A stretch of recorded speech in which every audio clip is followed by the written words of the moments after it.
Once again, we're taping for the State Library System, the archives in Frankfort, for the Pogue Oral History Library on the campus at Murray State University, and for the Marshall County Library with branches in Benton, Calvert City, and Hardin. My name is Ray Mofield, and our guest for today is Morgan Rickman of the Calvert City area. And Mr. Rickman, we always start out and ask if you were born in the county. Yes, I was. Would you mind telling us when? I was born May 4th, 1910. All right, so you're 72. 72 years old, and it won't be too terribly long till you'll be 73. That's right. Now, we have a lot of people who take these tapes out and play them just as they'd read books, and many of them are, I guess you'd call genealogists. That seems to be rather popular these days, people tracing their roots. So would you mind telling us your father's name? Tom Rickman. And your mother, including her maiden name? Minnie Cole Rickman. Minnie Cole Rickman and Tom Rickman. Uh-huh. All right, there's a young fella named Tom Rickman who won the nomination for an Academy Award in Hollywood for writing the screenplay to a story about WCBL, partly at least, Coal Miner's Daughter. That's right. Are you related to those Rickmans? He's my second cousin. He was my daddy was Sam Rickman, and that was his grandson. So that makes me and him second cousins. So that's where your son Sam got his name then. From Uncle Sam. Yeah, from Uncle And Uncle Sam named one of his boys. Marshall named one of his boys after my dad, Tom. Mm-hmm. Well, very good. All right, do you happen to remember the grandparents on either side of the family? My grandparents was John Rickman. And I don't recollect hearing on my grandpa's side, but I do know on my grandma's side she was a Runnels. Runnels. Uh-huh. All right. That might provide somebody a clue that they'd like sometime. She was a Runnels, and my granddaddy, my daddy's daddy was John Rickman. But Grandpa Cole, I don't recollect what his daddy's name was. All right. Do you have any idea what kind of a name Rickman is? Have you done any research on it? Is it English, Welsh, Irish, Scottish? It's a German. A German name? Huh? Well, good. We occasionally find that, but not as much in Kentucky as in some other states. Well, the reason I said that, we went to Paducah one time at buy some iron, and quick as my daddy told him his name, he said, "Your name," said, "You are part German." Mm-hmm. He knowed it just quick he said it. Uh-huh, yeah. Well, people who study that carefully, sometimes I can tell, a few of them, of course. I have some German blood in me. Mm-hmm. Well, the Germans are some of the smartest scientific minds in the world, so you ought to be proud of that. Let's see, you were born, soon be 73 years ago. You said in this county. Did you happen to go to a one-room country school? Yes, sir, I did. New Constitution out on Mayfield Highway. New Constitution. That's the first time I've heard that name. A few years that I went, I got a knee broke up when I was 12 years old. Mm-hmm. And I just got through the 4th grade. That's further God. Mm-hmm. Because I couldn't go to school, and we walked about 2.5 miles, and I laid in a bed for, I don't know, about 6-7 months, and then got up and I walked on crutches for about 3 years. No school buses in those days. No, I had to walk 2.5 miles down a dirt road. Well, we had the school superintendent on here the other day, and he said their ideal back then was to have a one-room school within walking distance of each child.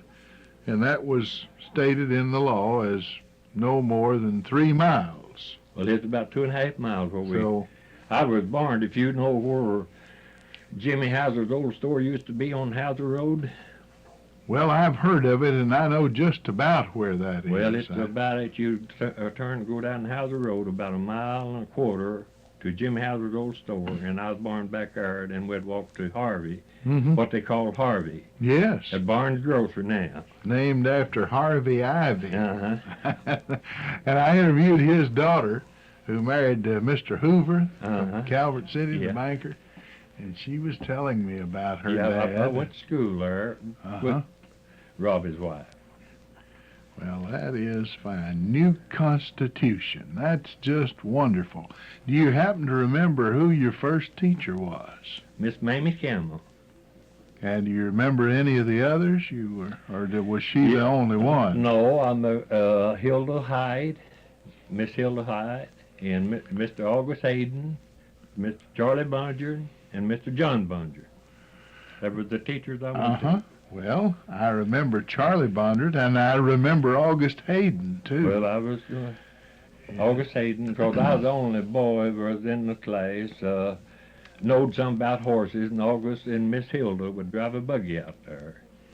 And they'd tell me, go before school's out, go and catch your horse, and put the harness on it, have them ready to go. Have them ready to go home. Because I was raised with horses, you know. Uh-huh. Well, that's fine. You know, we've talked and laughed about those teachers, about what all they have to do, compared to today. For one thing, today usually no teacher will have more than about, say, 30 in a room, and they'll teach one grade. That's right. Then they had called them all 8. Yeah, taught every one of them, and some of those, the upper grades like 6, 7, and 8, and so on, they'd have 6 or 8 classes. That's right. That's teach right. geography and history and English and spelling and arithmetic and writing and reading and health and That's right. so forth. That's right. And I've seen boys at that time going to school, 18 or 19-year-old, with knee paints on. Oh yes. Well, when I went to my first school, what was happening in the neighborhood was probably happening as much, maybe even more so in your time. The boys they'd just be farming in the neighborhood, and usually our school started in July, it seemed to me like, and ran about 6, maybe 5 months, About 6 January, months, something yeah, like that. somewhere along there. And these boys would get the crop laid by, and they'd ask the teacher if they couldn't come, and the teacher would say, sure, if you'll behave yourself, be glad to have you. So they'd go till they were 21 years old, maybe. They'd That's right. go to school, take the 8th grade 5 or 6 different years. And they really knew it real well by the time they got out, of course. It was something to do, and they just did those things then. High schools were not real plentiful. No, that's right. Well, Benton, I guess, was about the only one close enough to go. I think Benton had a high school at that time. Yes, Benton had a high school. Benton and Hardin were the first two. And Benton in 1909 and Hardin in 1912. And then there's a good little time in there before they had any more high schools. Well, that's wonderful. Now, what subject did you like the most? And you mean in schooling? Mm-hmm. Well, I really liked arithmetic better than anything I had going. I could do it better than anything. I don't know. It's just, I don't know. It's come nature for me, I reckon. But I've never been when figuring is anything I ever done. Yeah. Well, that's just the reverse. I like that less than anything. I like poetry and reading and writing and spelling and so on. My reading was fairly, but my writing wasn't too good. But for what I'm trying to say, now problems, I could get it in my head quicker than I could writing it out. Was the discipline pretty strict back when you were going? Did Yes, they it was. use a paddle every now and then if you needed to? Yes, it was. I had it used on me a few times in my life. Well, I'll tell you what I remember. Well, when I started out to Blakely School, My dad went with me the first day, and Miss Carrie Redden was the teacher. And he said to her, now if this, in very loudly in my presence, says, if this young man doesn't behave himself, says, you just paddle him till he does, and says, you let me know about it, and when he gets home, I'll give him a good one. Well, I got several paddlings, but you know, I don't guess she ever told him. I know I didn't. And yet, I got several there at school. But anyway, maybe it kept us out of the penitentiary. That's right, that's right. I'll put it like myself, I never did get one what I deserved it. Yeah, most of the time Yeah. you earned it. Yeah, that's right. Well, I did too. I wasn't as bad and perhaps as the worst criminal on earth, but I laughed out loud all the time, disturbed the class. Uh-huh. Well, of course, she couldn't tolerate that, you know. And so I deserved every one I ever got, as far as I ever know. All right, do you remember anything about the games they played back then? Most time at noon hour, we played basketball, girls, and the boys played. Mm-hmm. Because, and now at recess, of course, us boys would play what's called corn cob war.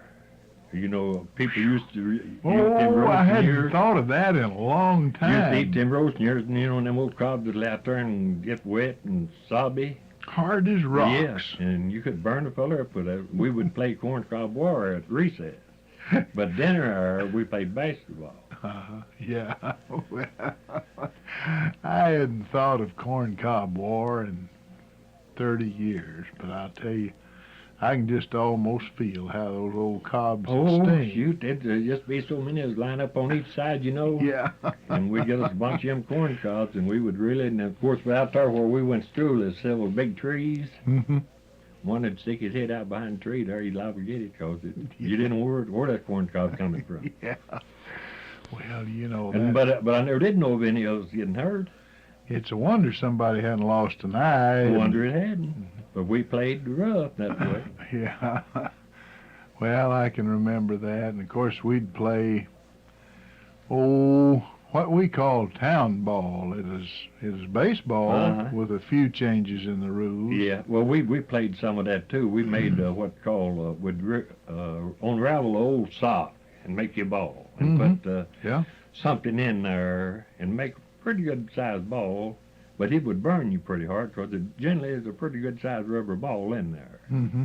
Yeah. And wrap that with this old yarn sock and have our mothers sew it up real tight, and it would burn you pretty good. Yeah, that's right.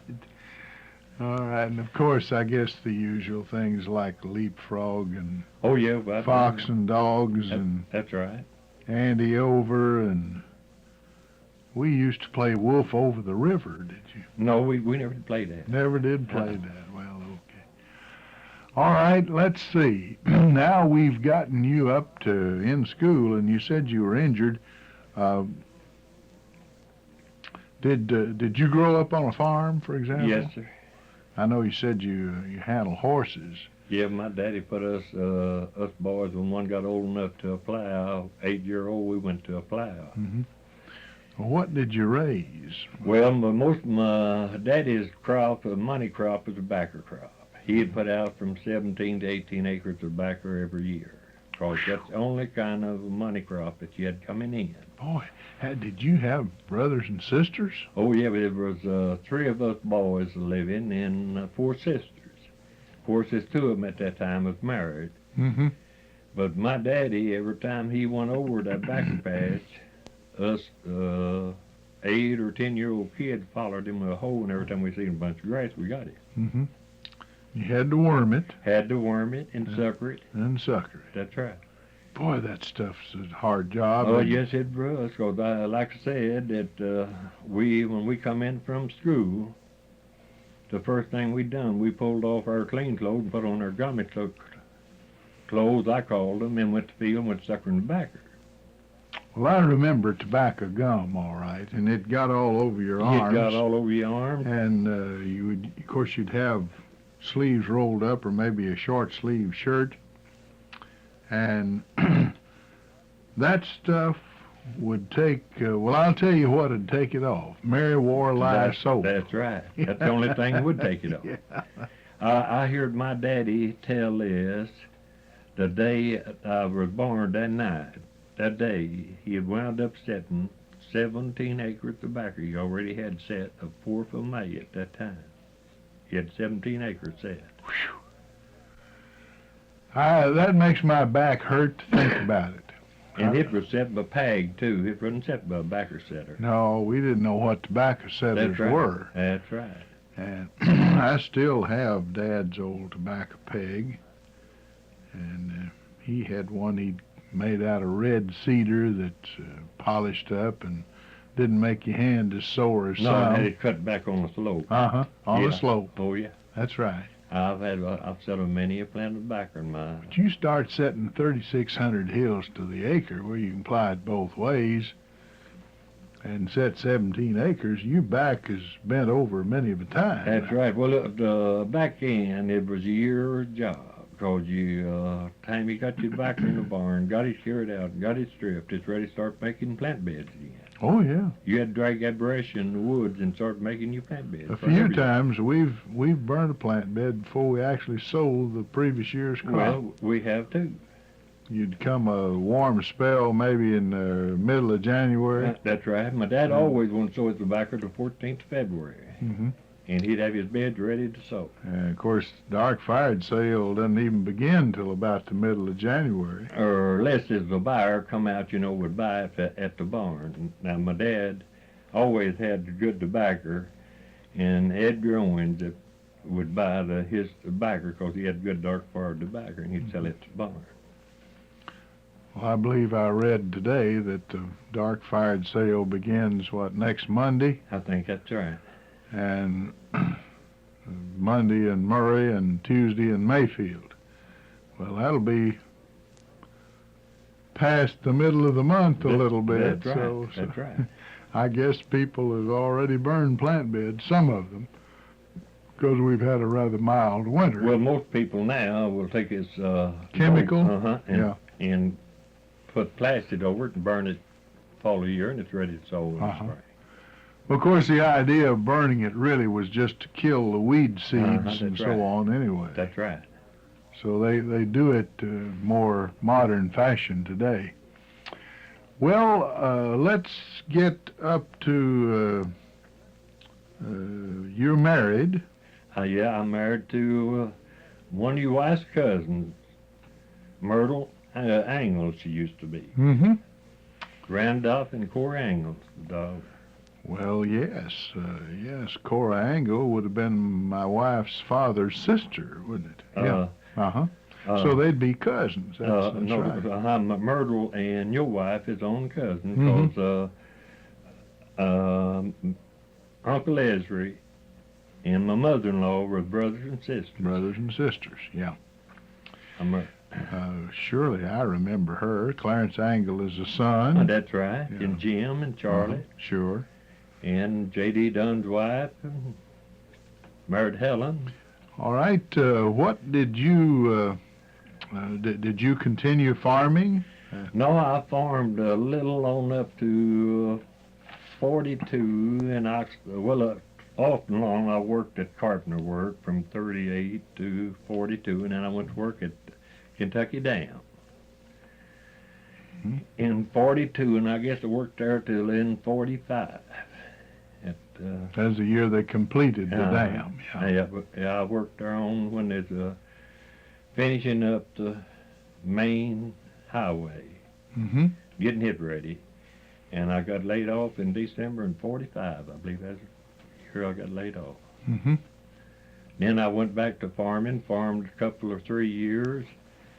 Then I went back to carpenter work because I like carpenter work better than anything I ever done. Mm-hmm. Well, there was a good little bit of building following World War II. In fact, up till almost the immediate past. Well, when the Kentucky Dam come in, in 38, I guess it's 38 or 39, that they built what they call Adamstown in Calvert City in West Giversville. And I went to work with a contractor over there and hoped to build several houses in, and farm on the side, work 8 hours and then come in and do a little farming on the side. And then 42, I got called over to the dam. Then I went back, like I said, from about 45 to 50 and farmed, raised strawberries, because that's a good money crop and tobacco crop. And then I went to work at Texas Gas in 50, and went on at maintenance in 51, and decided I didn't like that kind of work. And I went down to the atomic plant, went to work at the carpenter at the atomic plant. That's F.H. McGraw and Company. That's right. Yeah, I remember that too. Some wild days back in those times. They had quite a few strikes in that construction. You never knowed when you're going down there when you're going to be a wild picket sign. Whether there'd be a picket or not. Well, you've had some real varied experiences then in the area. I worked at Kentucky Dam one summer of 44, as a time checker. The fellow in charge of that division, I believe, was a man named Birchfield. And we'd hand out the brass. You know what that is, drop of your course. brass. Yeah. Well, I worked at a mechanic helper, 80 cents an hour. And I thought that was good money because I hadn't been used to that kind of money. And we worked 6 or 7 days. If you wanted to work the 7th day, you could. You could work 6 days. Or you could work the 7th day. Yeah, when I was a kid growing up, I'd try to work out a little extra money here and there. And generally, you could hoe corn on the farm for some farmer. Occasionally, you'd find somebody willing to hire you for $1 a day. That's right. I worked many days for and 80 cents an hour just sounded like... Yes, it was. It's big money because I'd been used to working for $1 a day. And, of course, it bought much, much more than it does today. That's true. That's true. Yeah. Well, very fine. Let's see. Let's talk about the changes maybe in churches or are the sermons any shorter now than they used to be? Or? Well, I can't tell they are. Or we go to church, we go out there to North Marshall, and we got a good preacher out there, and he preaches good long sermons. And you've got a nice building and everything. Do you remember brush arbors? Yeah, I sure do. Tell us what they were like. Well, they was more like a pole set up with forks in it. And then they'd cross it up and then pile it over brush. And that made it, that kept the sun off. Kept the sun off. Then they went from that to tent meetings. Then Lake Riley held a big tent meeting over at Griggstown. That's where I live, on Griggstown Road. He held a big tent meeting over there. I don't know how many people that were saved there at that meeting at that time. But Lake was, I don't know, he's in his younger days, I don't know what year it was.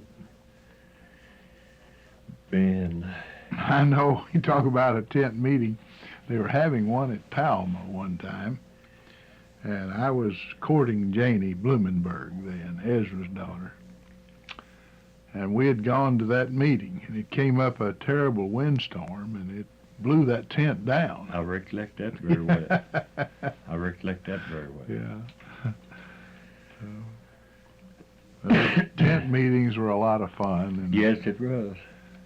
Of course, that was provided, I guess it still does for some people, a way to court. You'd go to church. That's right. Find your girlfriend. Yeah, that's right. Okay. Well, do you remember any of the early preachers of your... We're trying to get as many names as we can from earlier... Mr. Wiley Mathis was oldest. Wiley Mathis, He yes. was the oldest one that I recollect. And Probably the first one to preach around that area. He came from up near Vienna, Illinois, didn't he? And I guess I heard about the last sermon that he ever preached there at Oak Valley. Uh-huh. 'Cause he was getting awful tawdry at that time, and if he preached there every sermon or later, I never did know it, but after North Marshall was built out there, I told my wife it looked foolish, for us to drive clean to Oak Valley when it's right there and about a mile and a half of us. And so we just started going to North Marshall and been going ever since. Rod, could you tell us something about how the roads have changed since you were a boy? I sure can. I can tell you about since me and my wife been married, and I lived on what you call Needmore Road, and Yes. it needed more. Yeah, That really did. It had the right name. All you had to do was get out of it in a wagon and buggy. Yes, sir. So a bunch of people on the road got together and got the road fixed, and finally got the county come in there and grade it. And they said if we'd gravel it the first time, they'd gravel it on. Mm-hmm. And us neighbors, and we hired a guy with a dump truck. Us neighbors got in there with the shovel of gravel, and he hauled it, and we got the road gravel, and they got the road gravel, the mail route come through, and then run along, and the school bus route come through. So it was worthwhile. It was, and at that time, it needed more road. When I said need more, that was the right name for it. When my dad was a boy, I heard him say that they, each male who was 21 had to pay a poll tax back then, and they'd make them work on the roads, work out part of their tax bill. That's right, I heard my daddy say that. And he said you'd get, say, $1 a day if you worked just yourself. If you furnished a team, well, they paid you $2 That's or right, something like $2 a day for a man and his team. Yeah. So you're in effect, though, your neighborhood, although you didn't put your personal labor in it, you did the same thing. That's right. You built it. Now we fixed the road, and after we got it, we got the county come down there and, like I said, and graded it. 2 English brothers come in there with a cat and one of these old-timey graders, and they graded it out, made it, and we got it gravel. Mm-hmm. And right where my house is set at that time, I-24 come right across where my house is sitting at. I'd sold my farm Yes, sir. and moved out where I'm at now. We never expected a road like that. did No, we? that's right. And I-24 come right over where my house is sitting at.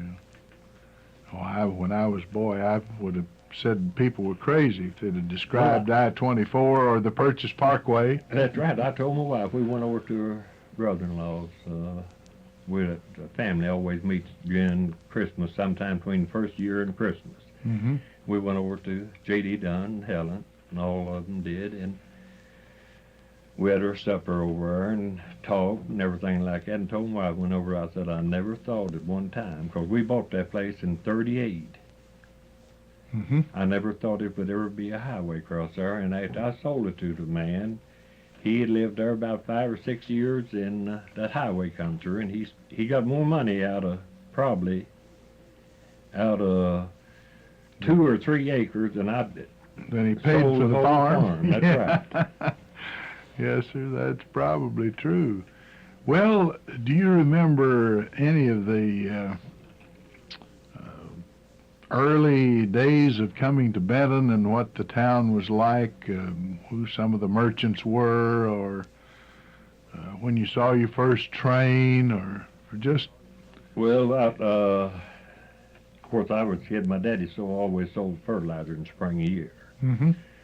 And I'd see the trains in. But I recollect me and him walked to Benton and see my first airplane light in Benton. Oh, tell us about that. Well, it just come in there, just circled around town, because nobody wasn't used to it. And I wasn't over 8 or 9 year old at that time. I might have been a little older, but I'd say somewhere between 8 and 9 year old. Did the fella take up passengers, maybe? Well, I don't recollect that, because he circled around the depot and all like that. After we saw it flying, and me and my daddy walked back home about 4 miles. Mhm. I recollect that very well. Now, years later, there was a boy around here named J.D. Peterson that had a plane. That's didn't he? right, that's right. I saw him sail a lot of times. Uh-huh. But that was my first airplane to ever see sailing around, and it was unbelievable. See it, you know, up in the air, and there wasn't too many automobiles at that time. No, my first plane I saw near Hardin, and the pilot had run out of gas or something and had landed at Hardin. And everybody, of course, had heard about it, and the word had spread, and we lived out on my great-grandfather Edwards's place near a fellow named Van Ratliff. And so the next morning, Van Ratliff and my dad and I tore out to Hardin to see that airplane. In the meantime, the man had gotten enough gasoline to go in the tank, and he took off. Well, everybody within 10 miles, I think, Well, had come to watch that plane take off. That's right, because they couldn't hardly believe it. I know he circled around Benton here several different.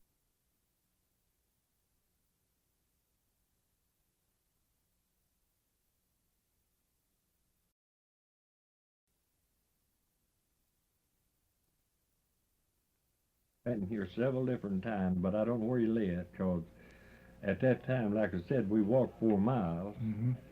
And my dad said, well, it come in there about 1 or 2 o'clock that afternoon, and he said, we better walk back home. And so we went back home after we seen it sailing around over Benton there. He got down, I'd say something like 300 or 400 feet up in there. He's way up past the building and thing, and just circled Benton over and over. Mm-hmm. Several different times. But I Yes. don't know where he ever lived or not. We didn't take time to see where he lived. Mr. Rickman, is there anything else you'd like to say? You know, we've just run out of time. Well, no, I appreciate telling you what I know, and that wasn't very much.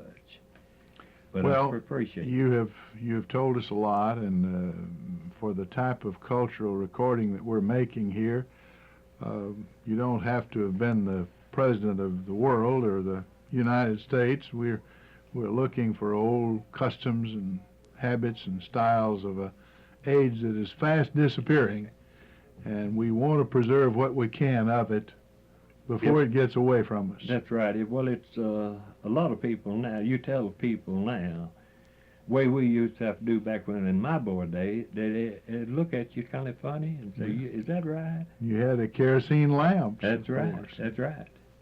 That's what we was raised up on, kerosene lamps.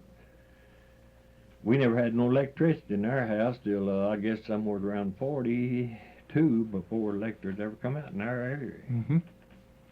Well, it was 47 at our house before the line came by. They built a few lines starting in 39, but most of the lines were built after the war ended. Well, it's somewhere in the 40s, between 42 and 45, I think, when we got our first electric job.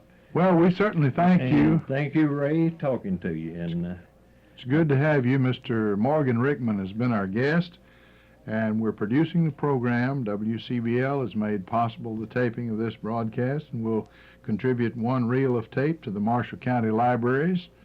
One will be sent to the Murray State University Pogue Library, and the other to the State Archives in Frankfort, Kentucky. And that concludes our broadcast for today.